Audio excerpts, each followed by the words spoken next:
Yun yung dinadaanan namin. As you can see, ang daming pinya. Grabe, no?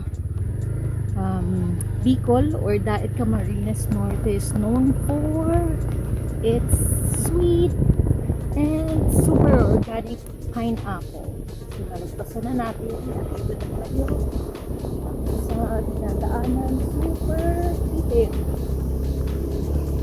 Ayan, nakamotor lang kami. And it's a smart move to do that kasi kayang dumaan kahit super tipid ng daanan. Ayan, merong kalabaw. So, natrap kami. Hintayin namin na yan. Mukhang habulin pa kami. Pero bumaba na naman ako. Ito ulit yung daan. But it's okay. It's worth it. Look at the green scenery out there. So let's see. Last week or the other week, we went to Maligaya Falls. This road is not as bad as Maligaya, but this one is obviously requires more hours for trekking. Mukhang lalakad talaga ako until dulo. Kasi tingnan mo yung daan. Yan. Ang sawa ko parang hirap din yung motor. Oh. Siya. Sige. We will be back. Had to go down again because this road is just so steep and I don't think the motorcycle would be able to keep us on track and keep us going if nakasakay ako sa motor. We're in the middle of nowhere. Ako lang yung tao at yung asawa ko. Hinahanap pa namin yung falls, yung Mananap Falls. So, naghahanap kami ng pwedeng pagtanungan. But look at that.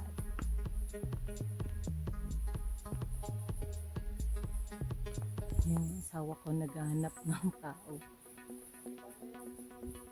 Etong oo. Ay, hindi pa. Yun. Para siyang ang daming koi fish. Look at that. Natural pond. Ang galing.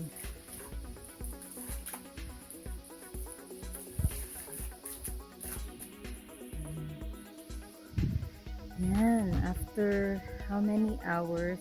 Well, mga 1.5 hours of traveling, like walking, magtulak ng motor, and driving.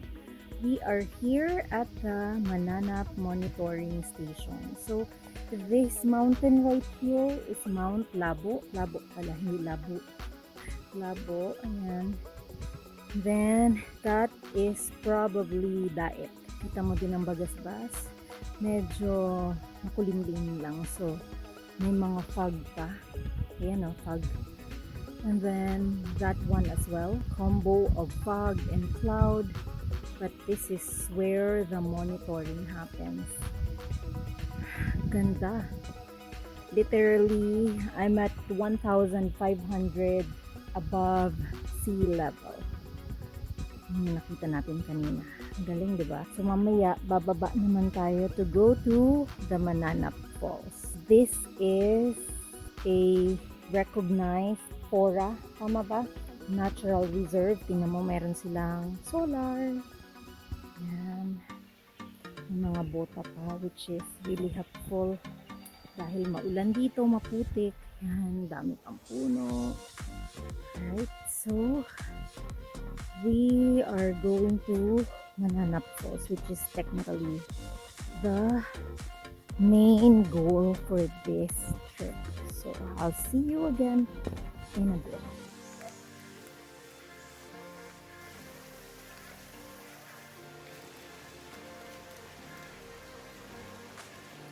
Ayan.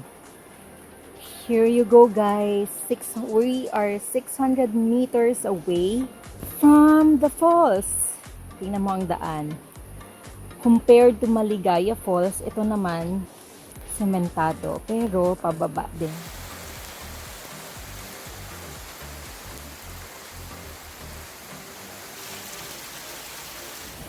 And this is the beauty that we have been waiting for. Yan. After 2 hours of trekking, driving, andito na kami. Kinagat pa ako ng worms. Hindi ko alam kung ano yun. Ayan, may pahugot pa. Buti na lang, may kasama ako. At hindi siya cold sa akin. Here we go, guys. Look at that. Kami lang din ulit yung tao. Tulad nung sa Maligaya Falls. Look at the water. Meron pa dito. Whew. You can just literally stare at the falls. Andyan. May fog pa sa taas. Ayan. You can definitely stare at it for a long time and hindi ka magugulo. Bilang impromptu hike ito at trek, wala kaming dalang food. So good luck sa amin. Look at the color of the water. Ooh. Mala turquoise na siya. So ibig sabihin malalim na, no? So hindi ako pwede dyan lumangon. Observer lang ako. I'll try to dip in the water at mag-water massage. Maybe there. Or somewhere there.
This is it. Andito na tayo. 1,500 above sea level ang ating location right now. It's about this area is about 5.9 hectares. Ang laki, diba?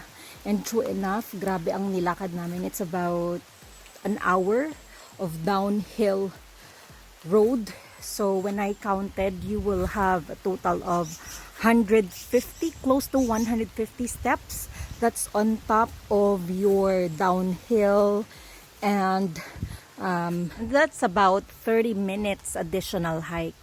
So ito this is your map. There's no guide earlier, so this one really came in handy to find the Mananap Falls and the monitoring station. We've been there. Yun yung kanina nakita nyo na kita natin yung Mount Labo, and then there are a few other falls hindi na namin pinuntahan because that's too far and baka mawala pa kami. And ayan, so if you have time, it's really a nice place to visit, disconnect, walang signal, but it's worth the hike. And then of course, if you've noticed sa aking mga hike or trekking, I would always have tungkod bilang hindi na tayo bumabata. So this is what I got today, which helped me traverse yung pataas and pababa. So I will see you guys in a bit. Pauwi na kami. It would take another long drive using our dependable motor. Ayan. So, thanks for watching and I will see you on my next vlog. Thank you and bye!